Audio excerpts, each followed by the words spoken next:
Hola, bienvenidos una vez más a la ciencia del movimiento. Lo que hemos venido haciendo en capítulos anteriores es que hemos hablado un poquito de esos elementos que constituyen y hacen parte del fitness y que en ocasiones los dejamos un poquito de lado. Pensamos que el fitness son solo músculos, solo tejido adiposo, y en el capítulo anterior hablamos de hueso, y en este capítulo vamos a hablar una vez más, pero vamos a hablar de articulaciones. Nos acompaña el día de hoy una vez más el profesor Manuel Riveros. Manuel, cuéntanos un poquito de las articulaciones. ¿Qué es eso de una articulación y qué clasificaciones hay, cosas de ese estilo? Ok, buenos días a todos. Entonces, hoy vamos a hablar de las articulaciones, y una articulación hace referencia a la relación que existe entre dos o más estructuras óseas. Las articulaciones funcionalmente se clasifican en sinartrosis, es decir, que no tienen movimiento como las suturas. Tenemos las anfiartrosis, que tienen leve movimiento como las sínfisis púbicas, y las diartrosis, que tienen gran cantidad de movimiento como puede ser una rodilla, la cadera y el tobillo. Okay. Pero también se clasifican estructuralmente de acuerdo al tejido que las relaciona. Entonces vamos a tener articulaciones de tipo fibroso, porque tienen un material tipo tejido conectivo que las va a fijar como las suturas.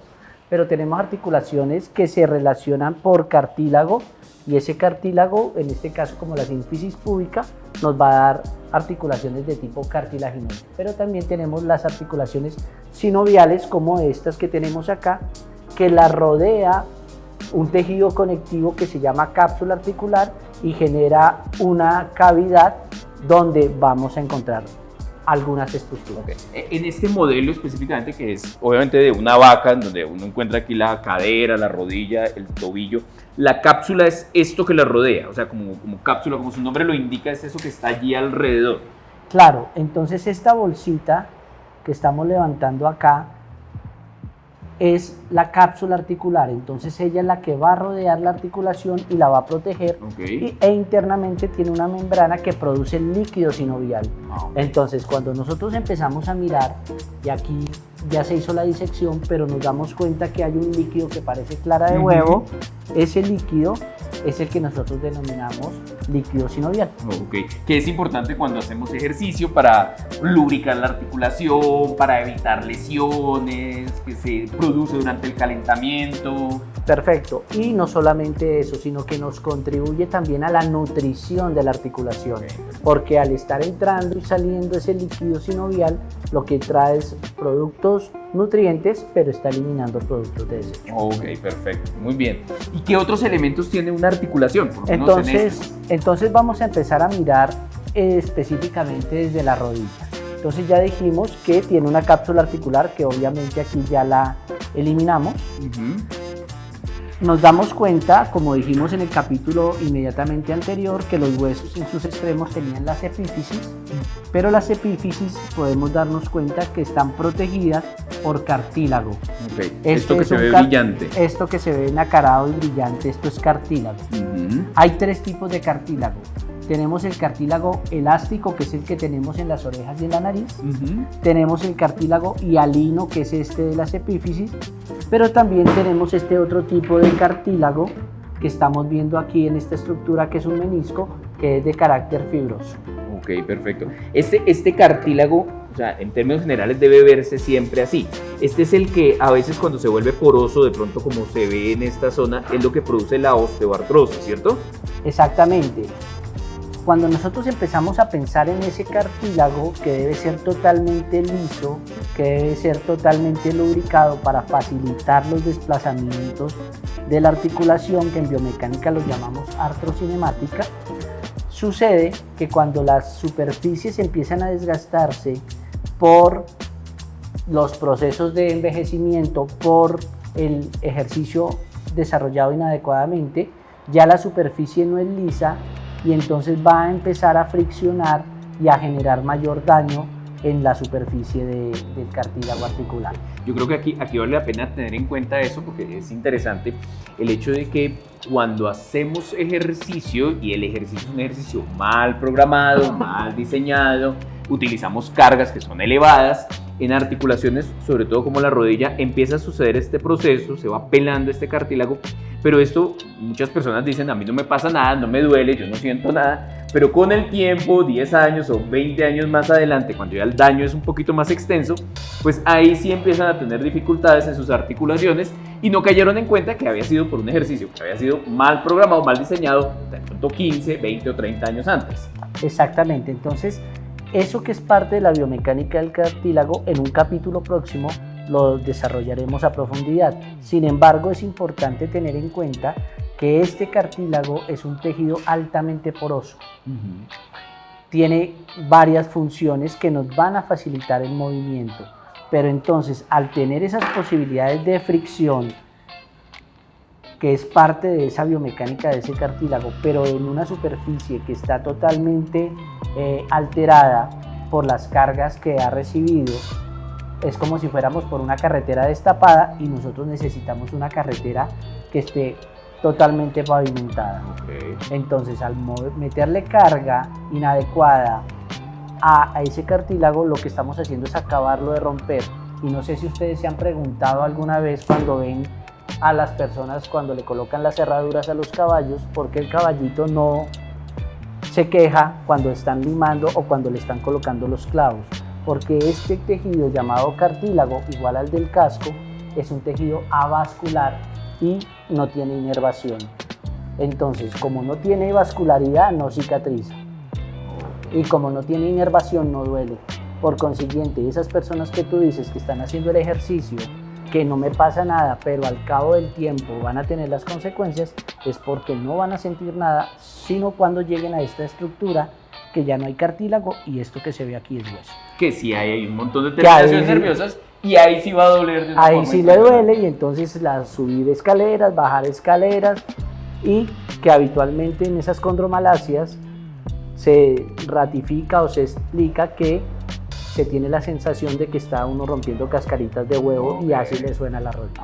Entonces las personas que se quejan, que por ahora se empiezan a quejar, y es que las articulaciones me suenan un montón y traquean y siento allá fricción, pues claramente eso podría significar que empezó a haber una lesión de ese cartílago articular que probablemente ahorita no duela, pero que más adelante puede empezar a pasar la cuenta de cobro. Exactamente, y si nos vamos a términos de deporte, sabemos que muchos de nuestros futbolistas de los años 70, de los años 80, cuando las técnicas quirúrgicas y los manejos a nivel de ortopedia eran de extraer las estructuras, terminaron, y los vemos en este momento, con grandes daños a nivel de la articulación, caminando cojos, con rigidez en las articulaciones, producto de las artrosis que se les generaron. Interesante para tenerlo en cuenta. Listo, entonces sabemos que las epífisis, en este caso las articulaciones, están recubiertas de ese cartílago. En el caso de la rodilla, entonces vamos a tener dos estructuras adicionales que corresponden a los meniscos. Esos meniscos son dos almohadillitas que lo que van a permitir es que haya congruencia entre los cóndilos femorales y los platillos tibiales, pero también ellos se mueven.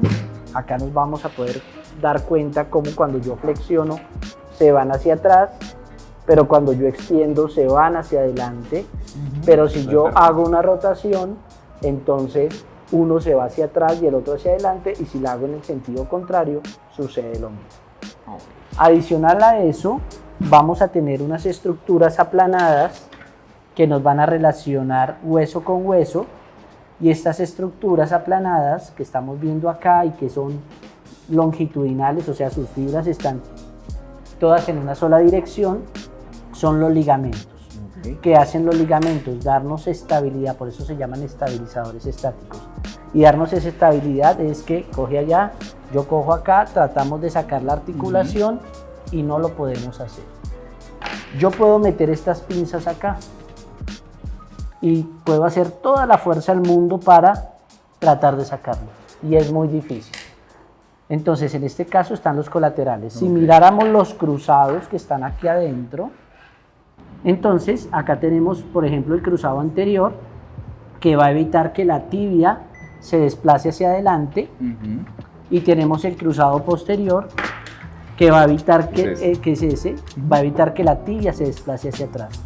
el cruzado anterior antes de romperse es capaz de soportar 400 newtons de fuerza y se puede desplazar 7 u 8 milímetros antes de romper. O sea que la función de esos ligamentos es que, claro, como son dos estructuras óseas que además, pues, digamos que juegan, se mueven, lo que hacen es tratar de sostenerlas, en el caso de la rodilla, alineadas, que no hayan desplazamientos. O sea, que no hayan desplazamiento en este sentido, que no hayan desplazamiento en este sentido. Que es lo que conocemos nosotros como estabilidad articular. Entonces, si yo me rompo el ligamento colateral, pues entonces, dependiendo si es el externo o el interno, me da la posibilidad de generar movimientos de valgo o de varo en esa articulación. Movimientos así. Pero si me rompo el cruzado anterior, me da la posibilidad que la tibia empiece a desplazarse mucho hacia adelante con relación al fémur.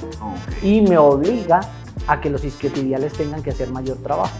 Ok, perfecto. Ahorita tenemos que analizar un poquito esa relación entre músculos y ligamentos cruzados, que creo que es bien interesante, para entender también por qué debemos trabajar los grupos musculares más o menos de una relación uniforme.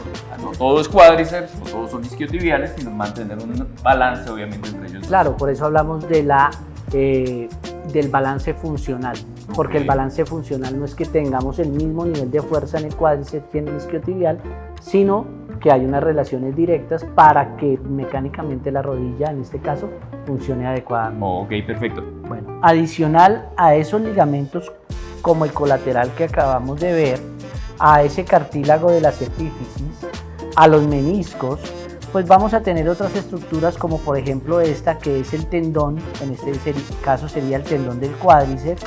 Aquí podemos observar, por ejemplo, tenemos otros tendones, aparte de este tendón que es el tendón del cuádriceps o tendón rotuliano, vamos a tener, por ejemplo, aquí en el tobillo, los tendones, ya sea del tibial anterior, ya sea del gemelo, que lo que van a hacer es relacionar el músculo, que sería lo que representa en este momento las pinzas, que al contraerse van a transmitir la fuerza a través del tendón para llevarla hacia el hueso y a partir de ahí poder generar el movimiento.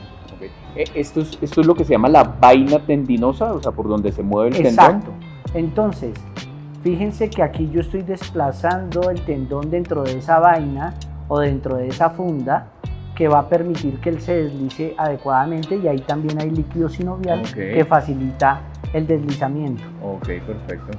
Entonces, por eso en las tendinopatías, cuando uno habla de tendinitis y se da el engrosamiento de ese tendón, empieza a friccionar en mayor proporción y es donde se genera el dolor. Y ahí es donde genera el dolor. Muy bien, perfecto.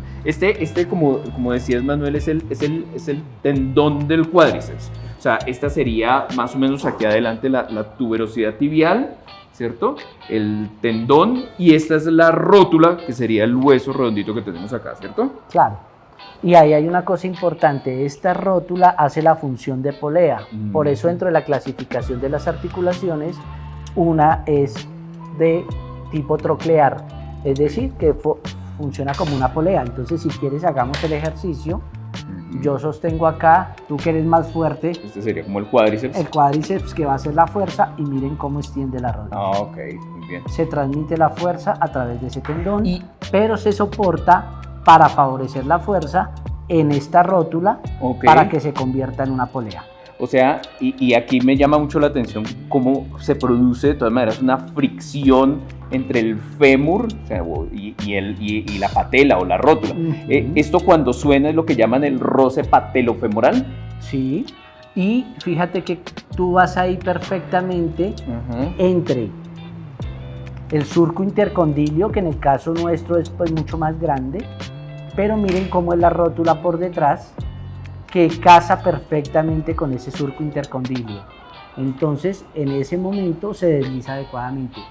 Si las fuerzas que se generan en la patela son mayores por parte del vasto lateral con relación al vasto medial, pues esto sale del surco y se aumentan los niveles de fricción y de cizallamiento. Ok, o sea que acá estas porciones musculares que vemos aquí corresponden a los músculos del cuádriceps. O sea, aquí estaría el vasto interno, el vasto externo, el vasto intermedio, el recto femoral, ¿listo? Y ellos son los que van a jalar acá.